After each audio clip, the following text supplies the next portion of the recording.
धीरज sir commerce classes में आपका एक बार फिर से हार्दिक स्वागत है। आज की हमारी video consolidated balance sheet of holding companies part 2 इस वक्त आपके सामने मौजूद है। पार्ट 1 में हम क्वेश्चन नंबर 30 तक आपके पास वीडियो दे चुके हैं और 31 आपकी स्क्रीन पर मौजूद है। तो क्वेश्चन नंबर 31 की शुरुआत करेंगे। MCQ बेस्ड सॉल्यूशन चल रहा था और पार्ट 1 का लिंक हम आपको डिस्क्रिप्शन में दे देंगे, क्योंकि वहाँ पर और भी चैप्टर्स की वीडियो के हम लिंक दे देते हैं, जिससे कि आपको अन्य चैप्टर्स की वीडियोज के बारे में भी जानकारी मिल सके। चलिए शुरू करते हैं। Question number 31। Intercompany transactions and balances are shown in consolidated balance sheet of holding company in।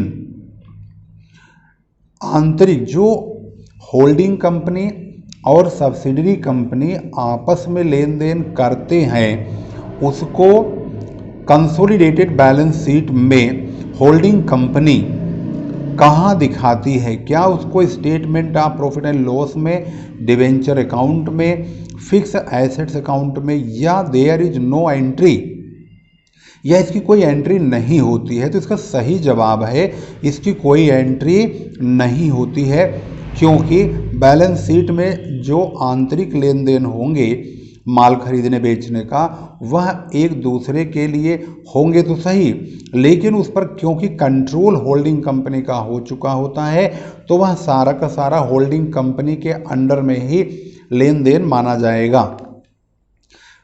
दूसरा है 32 number. Taxation provision made by subsidiary company will appear in the consolidated balance sheet as an item of. Taxation provision यानी provision for taxation जो है, अगर वह subsidiary company के द्वारा उसका प्रोविजन किया जाता है तो उसको कंसोलिडेटेड बैलेंस शीट में किस आइटम यानी मद में दिखाया जाएगा?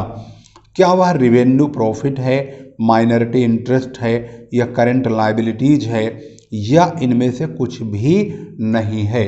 तो इसका सही जवाब है करंट लायबिलिटी, क्योंकि टैक्सेशन प्रोविजन हमेशा करंट लायबिलिटी के हेड में आता है। Question number 33। The dividend received by the holding company from the subsidiary company which has been distributed out of the pre acquisition profit will be credited to. Dividend जो कि holding company के द्वारा subsidiary company से प्राप्त होगा, जिसको कि distributed item माना गया है, डिस्ट्रीब्यूटेड किया गया है, वह भी प्री एक्विजिशन प्रॉफिट के रूप में इसको कहाँ पर क्रेडिट किया जाएगा? डिविडेंड अकाउंट में, या प्रॉफिट एंड लॉस अकाउंट में, या प्रॉफिट एंड लॉस एप्रोप्रिएशन में, या investment in shares of subsidiary company में? तो इसका सही जवाब होगा investment in share of subsidiary company, क्योंकि होल्डिंग कंपनी ने शेयर जो है सब्सिडरी कंपनी के खरीदे हैं, वह भी 51% से ज़्यादा। और इस केस में होल्डिंग कंपनी ने सब्सिडरी कंपनी में इन्वेस्टमेंट किया है, और वहाँ से जो कमाई होगी वह investment in shares of subsidiary company के नाम से दिखाया जाएगा। 34 नंबर पे है। The dividend received by the holding company from the post acquisition profit of subsidiary company is. जो डिविडेंड प्राप्त होता है होल्डिंग कंपनी के द्वारा, वो भी सब्सिडरी कंपनी को खरीदने के बाद, उस प्रॉफिट को क्या माना जाएगा? क्या वह होल्डिंग कंपनी की इनकम है, या लायबिलिटी है, या रियलाइजेशन फ्रॉम द इन्वेस्टमेंट है, या करेंट एसेट्स है? अब जब भाई डिविडेंड है तो प्रॉफिट का हिस्सा है, अगर प्रॉफिट का हिस्सा है तो ये करेंट एसेट्स तो हो ही नहीं सकता। दूसरा नंबर, इन्वेस्टमेंट वगैरह से वसूल करके ये पैसा आया नहीं है। लायबिलिटी ये कतई नहीं है, क्योंकि ये डिविडेंड है। तो ये हमारी क्या कहलाएगी? इनकम। तो इसका सही जवाब है इनकम। 35 नंबर पे है। X company purchased shares of Y company on 1 April 2019 1 April 2019 को जब सेशन शुरू होता है, ठीक उसी दिन यानी कि शुरुआत के पहले दिन ही एक्स कंपनी ने वाई कंपनी के शेयर्स को खरीदा है और वाई कंपनी ने उस वर्ष 50,000 रुपये 19-20 में प्रॉफिट अर्न किया है। X company purchase 80% share, x company ने 80% शेयर वाई कंपनी के खरीद करके एक्स कंपनी होल्डिंग कंपनी बन गई। The profit before acquisition will be, खरीदने से पहले का प्रॉफिट क्या होगा? भाई खरीदने से पहले का प्रॉफिट तो इसमें लिखा ही नहीं है, खरीदने के बाद का प्रॉफिट है 19-20 का। 1 अप्रैल 2019 से शुरू हुआ, 31 मार्च 2020 को समाप्त हुआ और उस वक्त इन्हें 50,000 का प्रॉफिट हुआ। खरीदा इन्होंने 1 अप्रैल 2019 को है, तो 1 अप्रैल 2019 से पहले का कोई प्रॉफिट इसमें है नहीं, इसलिए इसका जो जवाब होगा वो होगा नॉन ऑफ दीज, यानी इनमें से कोई नहीं। तो इसका सही जवाब है डी। अब हम पहुंचते हैं क्वेश्चन नंबर 35 के बाद 36 पर। 36 क्वेश्चन नंबर, इसको आपको समझना ज़्यादा है और बहुत ज़्यादा माइंड से आपको ध्यानपूर्वक कंसंट्रेशन से आप इसके मीनिंग को समझने का कष्ट करेंगे और मीनिंग जैसे ही समझ में आ जाएगा आपको क्वेश्चन याद हो जाएगा। क्वेश्चन याद करने में कोई भी प्रॉब्लम नहीं है, एक बार सुनेंगे याद होगा, एक बार में नहीं समझ में आता दूसरी बार सुने, 3 बार अगर सुन लेंगे तो पूरा मॉडल पेपर का consolidated balance sheet of holding company आपको याद हो जाएगा। Question number 36, profit on the revaluation of fix assets on the date of acquisition is a revenue profit. जो फिक्स एसेट्स का रिवैल्यूएशन होता है और एक्विजिशन यानी जिस वक्त कंपनी होल्डिंग कंपनी सब्सिडरी को खरीद रही होती है उसके शेयर्स को, उस वक्त एसेट्स के रिवैल्यूएशन के समय फ़ायदा हो जाता है, तो इस कंडीशन में कहा गया कि यह एक रिवेन्यू प्रॉफिट है। तो क्या ये बात सही है या ये बात गलत है?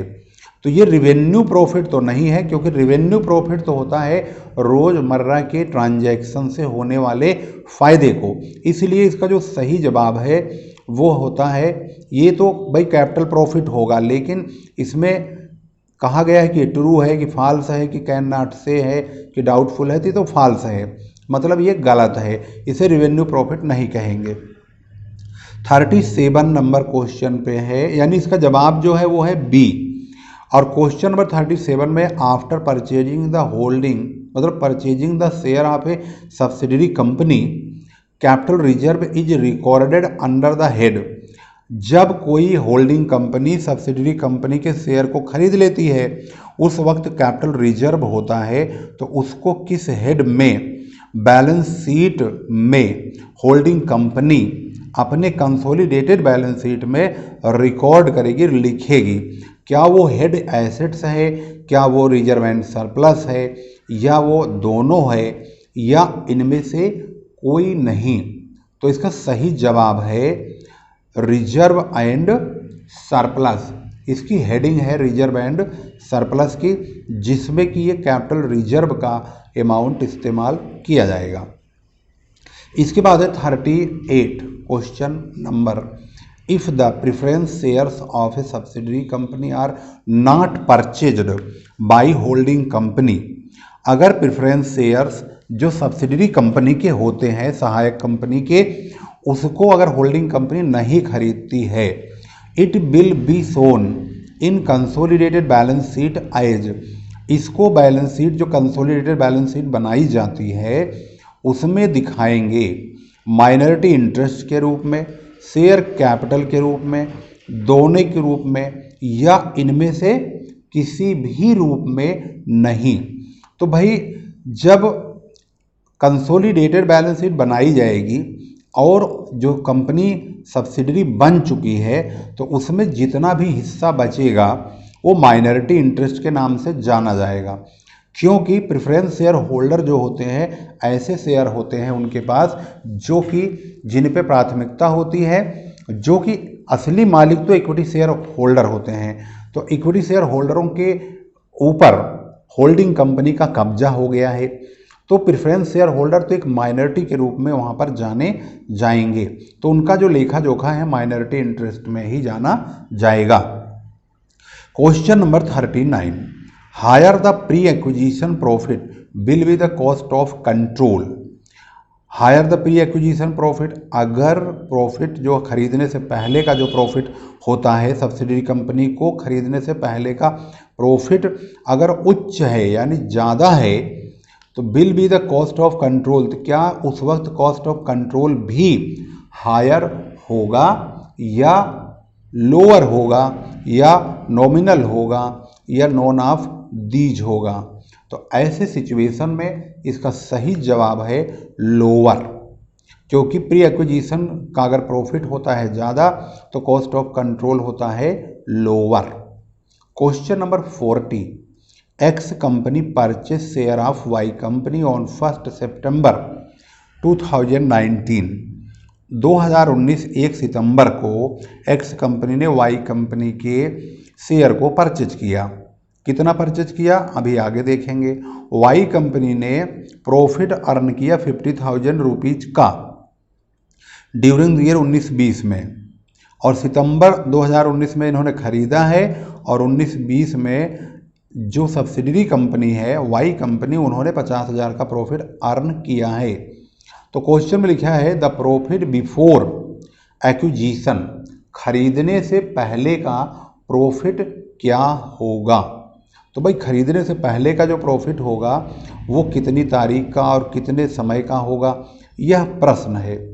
तो यहाँ पर देखेंगे जो ये 50,000 रुपये का प्रॉफिट है, आखिर ये 50,000 रुपये का जो प्रॉफिट हुआ है इसी में से ही हमें खरीदने से पहले का प्रॉफिट चाहिए। इन्होंने 1 सितंबर को खरीदा है, 1 अप्रैल को सेशन चालू होता है, अप्रैल मई जून जुलाई अगस्त 5 महीने का प्रॉफिट है, क्योंकि 1 सितंबर को उन्होंने खरीद लिया, और ये 12 महीने का प्रॉफिट है पूरे साल का।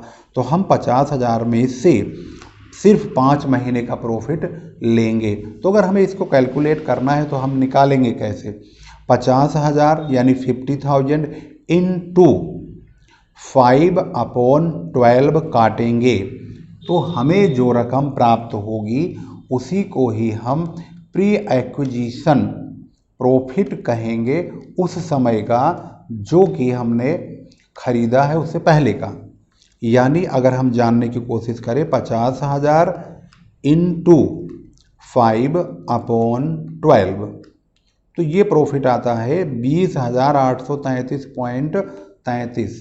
तो इसका जो सही जवाब है 20,833, तो इसका आंसर है ए।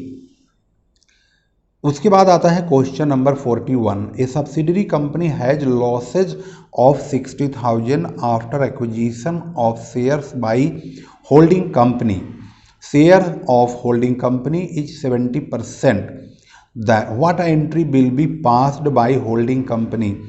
यहाँ पर कहा गया है कि सब्सिडरी कंपनी को 60,000 रुपये का लॉस हो गया खरीदने के बाद, यानी कि सब्सिडरी कंपनी में होल्डिंग कंपनी ने जब 70% हिस्से का शेयर खरीद लिया, उसके बाद सब्सिडरी कंपनी को 60,000 का घाटा हो गया।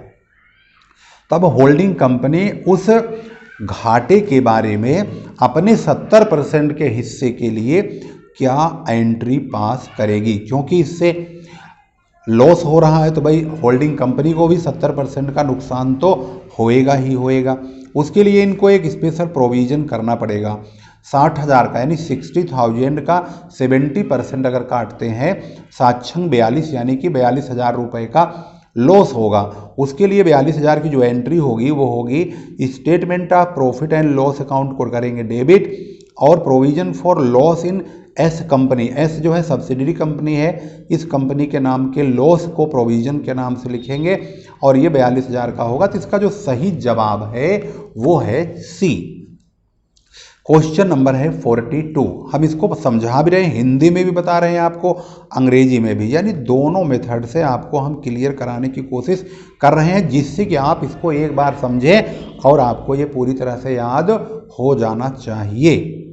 वीडियो भाई लंबी बनेगी क्योंकि इसमें हमें बहुत ज़्यादा गहराई से और बहुत विस्तार पूर्वक आपको समझाना पड़ रहा है, क्योंकि यही आपकी रिक्वायरमेंट भी थी। तो इसमें आपको थोड़ा सा तसल्ली रखना पड़ेगा, आपको इसमें समय देना होगा और इसको अच्छी तरह से समझना भी पड़ेगा। बहुत सारे विद्यार्थी जो सोचते हैं कि भाई हम बटन दबा देंगे और रील की तरह एक उठाएंगे, दूसरी आएगी, फिर तीसरी आएगी, फिर चौथी, इसमें ऐसा नहीं हो पाएगा। इसमें आपको मनोरंजन नहीं, यहाँ पर कंसंट्रेशन की ज़रूरत पड़ेगी और आपको मेहनत की ज़रूरत पड़ेगी। मेहनत क्या करोगे, कौन सा फावड़ा थोड़ी चलाना है। यहाँ तो आपको सिर्फ कान में लीड लगाइए, उसके बाद वीडियो ऑन कीजिए और आराम से सुनते रहिए। ऐसा लगेगा जैसे आप प्रवचन सुन रहे हैं और उस प्रवचन के अनुसार आपको बहुत बड़ा ज्ञान प्राप्त होगा और consolidated balance sheet of holding companies को आप अच्छी तरह से समझ जाएंगे। भाई सुनने के लिए हम गाना वगैरह बहुत सुनते हैं, बहुत सारे भांगड़ा डांस सुनते हैं, दुनिया भर के जो म्यूजिक चल रहे हैं उनको सुनते हैं। तो वैसे ही इसको भी आप समझिए, सुनिए ध्यान से और सुनने के बाद आपको याद हो जाएगा, क्योंकि मोस्टली सुनी हुई चीज़ें बहुत जल्दी हम कैच करते हैं। लाइक स्टोरी की तरह आप इसको समझिए और ध्यानपूर्वक आप आगे बढ़ते जाइए और इसके हर पॉइंट आपको आसानी से समझ में आते चले जाएंगे। Question number 42, holding company received 30,000 as dividend from its subsidiary out of pre acquisition profit, the entry will be. Holding company ने 30,000 रुपये का डिविडेंड प्राप्त किया है सब्सिडरी कंपनी से, वो भी प्री एक्विजिशन प्रॉफिट के रूप में, यानी खरीदने से पहले का जो प्रॉफिट है उसमें से 30,000 रुपये का लाभांश प्राप्त हुआ है होल्डिंग कंपनी को। तो इसको क्या कहा जाएगा, यह एंट्री किस नाम से जानी जाएगी। तो भाई होल्डिंग कंपनी तो सब्सिडरी कंपनी में एक प्रकार से इन्वेस्टमेंट करती है, पैसा लगाती है, तो जाहिर सी बात है कि होल्डिंग कंपनी के लिए यह एक इन्वेस्टमेंट से कमाया हुआ पैसा जो उन्हें प्राप्त होगा। तो मुझे लगता है कि इसका जो सही जवाब है वो है A, bank account debit to investment in shares of yes company, यानी एस कंपनी के एस कंपनी यानी सब्सिडरी कंपनी में इन्वेस्टमेंट करने से बैंक से इनको डिविडेंड के रूप में पैसा मिला। भाई इसको तो 42 नंबर का ए है, इसको चेक कर लेते हैं। यहाँ आपकी आंसर शीट दी हुई है, मैं आंसर शीट आपको दिखा भी रहा हूँ। किसी भी क्वेश्चन में अगर आपको जो मैंने आंसर बताया है अगर उसमें कोई डाउट हो तो आप उस आंसर को यहाँ पर मिला सकते हैं। Question number 43, A holding company share is ₹3,90,000 in capital and reserve of its subsidiary company. It has investment in shares of this subsidiary company is ₹4,20,000. The difference is termed as, difference क्या कहलाएगा। Question के मुताबिक जो share का दाम है वो तो 3,90,000 है, लेकिन कंपनी ने उनसे इन्वेस्टमेंट जो पैसा करवाया है सब्सिडरी कंपनी ने कहा कि भाई बेशक 3,90,000 है लेकिन आपको हमें 4,20,000 रुपया देना होगा। तो 4,20,000 रुपये चलो देना हो तो होगा, किस बात का 30,000 एक्स्ट्रा देना होगा। तो जब हम पेमेंट करते हैं, जब हमारी पेमेंट हमें प्राप्त होने वाली संपत्तियों से ज़्यादा करना होता है तो हम गुडविल का पेमेंट करते हैं। तो यहाँ पर भी जो एक्चुअल पेमेंट होनी चाहिए वो 390 होनी चाहिए, लेकिन उन्होंने लिया इन्वेस्टमेंट करवाया है 4,20,000 का। इसका मतलब साफ है 30,000 रुपये जो एक्स्ट्रा गए हैं वो गुडविल के नाम के गए हैं। तो इसका जो सही जवाब है वो है ए, यानी गुडविल है और ये 30,000 रुपये इसका सही जवाब होगा। क्वेश्चन 44 में है, S company has in stock goods of 20,000 supplied by its holding company at a profit of 10% on selling price, amount of unrealised profit will be. ये तो सीधा ही बता रहा है कि इन्होंने जो है एस कंपनी ने अपने स्टॉक के गुड्स में, मतलब जो इनका स्टॉक ऑफ गुड्स था वो 20,000 रुपये का सप्लाई किया। सप्लाई मतलब इसकी कॉस्ट नहीं है, ये सप्लाइड अमाउंट है। सप्लाई मतलब ये सेलिंग प्राइस है, और इसी सेलिंग प्राइस का 10% प्रॉफिट मार्जिन होता है। तो यहाँ पर जब सब्सिडरी कंपनी होल्डिंग कंपनी को देगा तो प्रॉफिट मार्जिन का मतलब होता है कि 2,000 रुपये तो वसूल होने वाले नहीं है, क्योंकि हम तो, इसका मतलब हो गया हम अपनी कंपनी से ही ले रहे हैं। तो यहाँ पर अनरियलाइज प्रॉफिट होगा इसका 10%। 10% का मतलब हो जाता है 20,000 का 10% होता है 2,000 रुपया। तो इसका जो सही जवाब है वो 2000 है, यानी ए। इसके बाद है क्वेश्चन एस लिमिटेड नंबर 45 का, जहाँ पर लिखा है S limited in stock of goods 12,000 rupees का है, supplied by its holding company at a profit of 20% on cost. यहाँ पर सप्लाई अमाउंट है ये, मतलब 12,000 है, यानी ये सेलिंग प्राइस है एक प्रकार से, कॉस्ट नहीं है। लेकिन जो प्रॉफिट मार्जिन है 20% वो कॉस्ट पर दिया गया है। तो हम holding company interest is 80%, holding company का इंटरेस्ट 80% का माना गया है। उसके बाद कहा गया है कि calculate the amount of stock which should be shown in consolidated balance sheet. अब बताया जा रहा है कि भाई उस स्टॉक का दाम बताइए जो कंसोलिडेटेड बैलेंस शीट में रिकॉर्ड किया जाएगा। तो कितना रिकॉर्ड करेंगे? ये जो अमाउंट है ये कॉस्ट से 10% फालतू है, तो इसकी कॉस्ट कितनी होगी? इसका मतलब इसकी कॉस्ट होगी 100%। अगर 100% और 20% कॉस्ट से फालतू इसका प्रॉफिट मार्जिन रखा गया है, यानी इसका जो सेलिंग प्राइस है अगर हम उसका कॉस्ट 100 मानेंगे तो सेलिंग प्राइस हमें लिखना होगा 120, जबकि हमें कॉस्ट चाहिए 100%।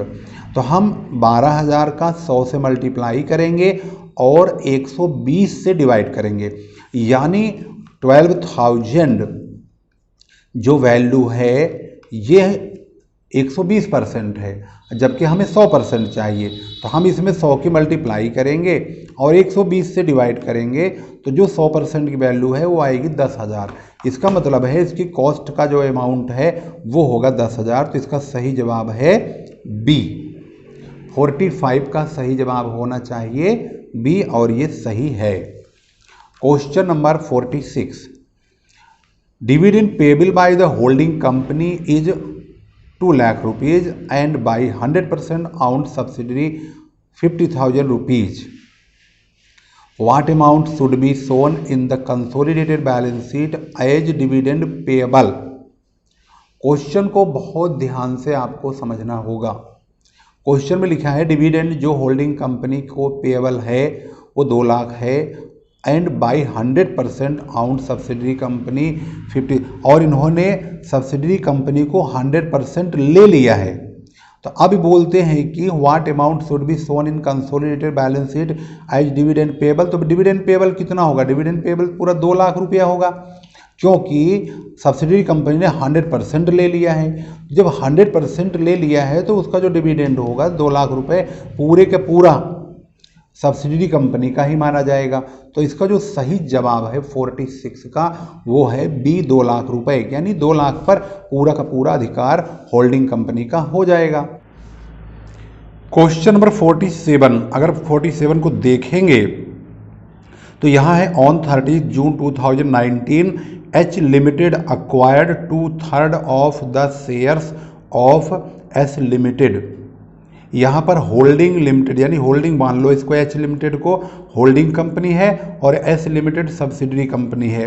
तो इसका मतलब साफ है कि एच लिमिटेड ने होल्डिंग कंपनी जो कि है और इसने सब्सिडरी कंपनी जो कि एस लिमिटेड है उसके 2/3 भाग शेयर को खरीद लिया है, तभी तो ये होल्डिंग कंपनी बनेगी। विद ए कैपिटल, जिसकी पूंजी 6 लाख रुपए की है, लेकिन इस 6 लाख की पूंजी को इन्होंने 4,50,000 रुपए में खरीदा है। The balance sheet of S limited showed A debit balance of 3 lakh rupees on 1/1/2019। 1 जनवरी 2019 को, यानी 1 जनवरी से इसका जो खाते बंद होते हैं, मतलब फाइनेंशियल ईयर है वो 1 जनवरी से 31 दिसंबर चल रहा है। तो ओपनिंग में यानी कि शुरू में 3 लाख रुपए का इनके पास डेबिट बैलेंस है, यानी कि लॉस है ये, और क्रेडिट बैलेंस इनका 1,80,000 रुपये का 31/12/2019 को हुआ है, यानी ये 12 महीने की कमाई है करंट ईयर की। Calculate the amount of goodwill to be shown in consolidated balance sheet. Consolidated balance sheet में गुडविल का कितना रकम दिखाया जाएगा। तो इस सवाल को सॉल्व करने के लिए हम चलते हैं सॉल्यूशन की ओर और देखते हैं आखिर इस क्वेश्चन नंबर 47 का सॉल्यूशन कैसे होगा। इस बात को ध्यान रखेंगे 30 जून को इन्होंने खरीदा है 6 महीने के बाद, तो 6 महीने के पहले का जो प्रॉफिट होगा वो कैपिटल प्रॉफिट होगा। जैसे कि ये 1,80,000 है, ये 1 जनवरी 2019 से 31 दिसंबर 2019 तक का प्रॉफिट है, जिसमें से ये 12 महीने का प्रॉफिट है, लेकिन 30 जून को ही होल्डिंग कंपनी ने इसको अक्वायर कर लिया है। तो इसका मतलब ये होता है कि इसका 6/12 करेंगे, 90,000 रुपये का जो प्रॉफिट होगा वो कैपिटल प्रॉफिट होगा, जो कि 1 जनवरी से 30 जून का होगा, यानी पहले वाला होगा। और 30 जून के बाद यानी 1 जुलाई से 31 दिसंबर का वो रिवेन्यू प्रॉफिट होगा। तो क्वेश्चन में गुडविल के बारे में जिक्र किया गया है। इन्होंने इस कंपनी के 6 लाख शेयर को 4,50,000 रुपये में लिया है, और जिसमें 3 लाख रुपए का घाटा भी है शामिल, क्योंकि ये पहले से ही है 1 तारीख को 2019 को पहले से ही ये लॉस है, तो ये लॉस भी समझ लो 6 लाख में से माइनस ही होना है। तो हम पता लगाएंगे शेयर कैपिटल जो कि 6 लाख रुपया है, और कैपिटल प्रॉफिट 1,80,000 का 6/12 करेंगे 6 महीने का, उसका 2/3 इनका हिस्सा है, क्योंकि 2/3 के हिस्सेदार है होल्डिंग कंपनी। तो होल्डिंग कंपनी का 60,000 रुपये का हिस्सा है, और इसका जो लॉस है वो 3 लाख का पहले से ही है। तो 6,60,000 में से 3 लाख घट जाएगा, तो 3,60,000 का नेटवर्थ बैठता है, यानी यही परचेज कंसिडरेशन होना चाहिए सब्सिडरी कंपनी का। यानी सब्सिडरी कंपनी को अपने 6 लाख के शेयर को 3,60,000 में देना चाहिए, लेकिन इन्होंने 4,50,000 रुपये में परचेज कंसिडरेशन तय किया। इसका मतलब है इन्होंने इन दोनों का जो डिफरेंस है 90,000 रुपये का, वो इन्होंने किस बात के लिए लिया है, वो लिया है इन्होंने गुडविल के लिए। तो इसका सही जवाब है 90,000 रुपये, क्योंकि इसमें गुडविल ही पूछा है। 47, तो इसका जो सही जवाब है वो 90,000 है। इसका सॉल्यूशन चेक कर लेते हैं 47 का बी, जो कि 90,000 है। तो यहाँ पर इसका आंसर बी है, जो कि अमाउंट में ये 90,000 है।